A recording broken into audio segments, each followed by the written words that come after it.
Assalamualaikum warahmatullahi wabarakatuh. Semoga saudara-saudaraku semua dalam keadaan sehat walafiat tanpa kurang suatu apapun. Sebelum lanjut untuk menyimak video ini, bagi yang belum menjalankan kewajiban sholat 5 waktu, silahkan untuk dilaksanakan dulu. Setelah itu kembali ke channel Satrio Anom 97.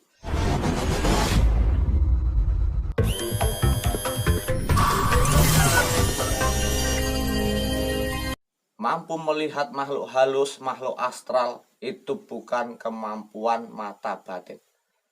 Tetapi hal yang demikian itu adalah karena adanya jin yang bersemayam di dalam mata kita, sehingga mereka mengendalikan mata kita untuk bisa melihat makhluk-makhluk itu.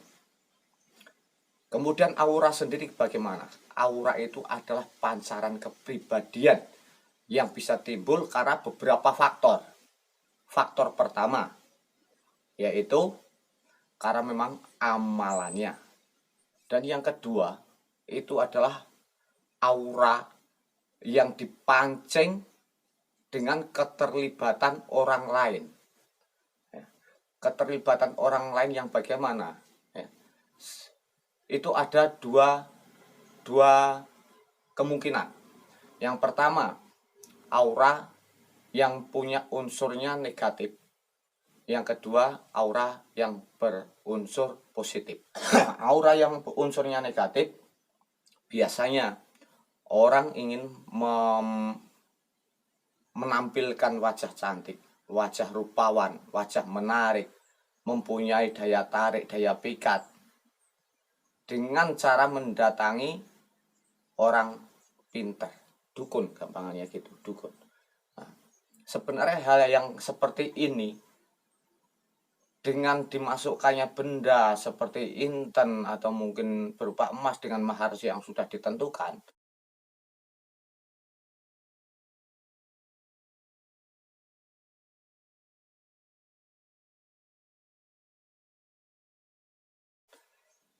yang sudah ditentukan, ini dengan proses penanaman yang seperti ini unsurnya sangat tidak diperbolehkan ataupun dilarang.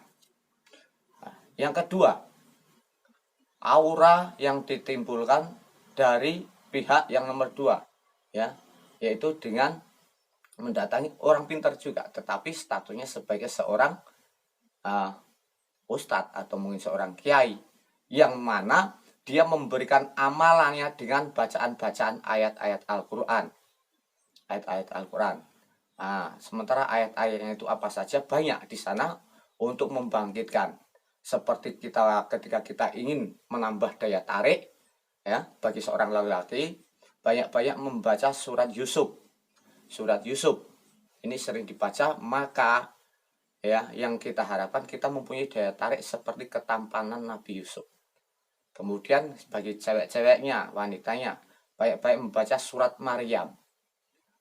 Ini, jadi dua hal ini sangat bertentangan sekali. Yang pertama, itu dengan menanam benda ke dalam tubuh kita, itu jelas-jelas unsurnya syirik. Nah, itulah tentang aura. Kemudian mata batin. Kalau mata batin itu adalah kemampuan hati kita yang bekerja. Jadi hati kita yang mampu mengendalikan, yang mampu melihat, merasakan. Ya. Caranya bagaimana? Banyak caranya. Pendeteksian suatu lingkungan, suatu area, ya, suatu area. Ini unsurnya negatif dan positif atau sebagainya.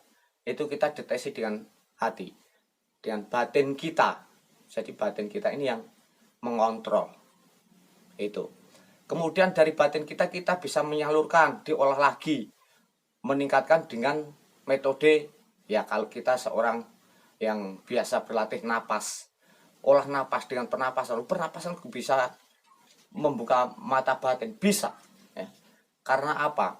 Napas kita ini akan mengatur, memompa bagian jantung, hati dan sebagainya yang bekerja untuk mengolah peredaran darah. Jadi kalau jantung kita baik, dengan pernapasan yang tepat, yang benar, maka darah kita sirkulasinya akan lancar.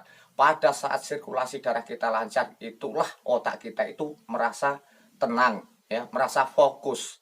Pada saat itulah pernapasan berikutnya bisa kita gunakan. Mau kita pakai pernapasan seperti apa misalnya, itu adalah penyaluran energi dari hati. Penyaluran energi dari hati kita salurkan ke badan kasar kita. Nah itu. Jadi itulah sekilas ya teman-teman. Jadi untuk pembelajaran mata batin ini banyak tingkatannya. Yang jelas kita banyak-banyak amalan, ini akan sangat efektif sekali amalan. Kemudian dengan amalan, selain dengan amalan, kita bisa latihan dengan pernapasan. Yang kalau dengan pernapasan ini kita berjuang untuk memperlancar, mengolah sirkulasi darah kita sehingga otak kita menjadi jernih, resik ya, resik gitu. Jadi di situ mata batin bisa bekerja dengan baik. Nah, jadi jangan sampai salah buat saudara-saudara semua. Salah mendatangi tempat belajar mata batin, tetapi kita masih mampu melihat makhluk-makhluk astral, makhluk halus dan sebagainya dengan mata telanjang. Bohong. Ingat, jangan sampai salah. Karena apa? Sedikit kita meleset, berarti kita sudah ongak-ongak neng jurang sing ora bener. Ya, sedikit meleset, gelundung, cemplung, bar. Nah, jadi kita harus hati-hati. Itu yang bisa saya sampaikan. Semoga saudara-saudara semakin bersemangat untuk terus menjalankan ibadah. Nah, bagi yang masih punya niat untuk belajar tentang mata batin, tentang menciptakan ataupun menimbulkan aura, silahkan untuk terus belajar dan temui orang-orang yang kalian anggap mampu. Tapi harus dipilih, ya, harus dipilih yang jalannya benar. Sekian dari saya, tips singkat. Wassalamualaikum warahmatullahi wabarakatuh.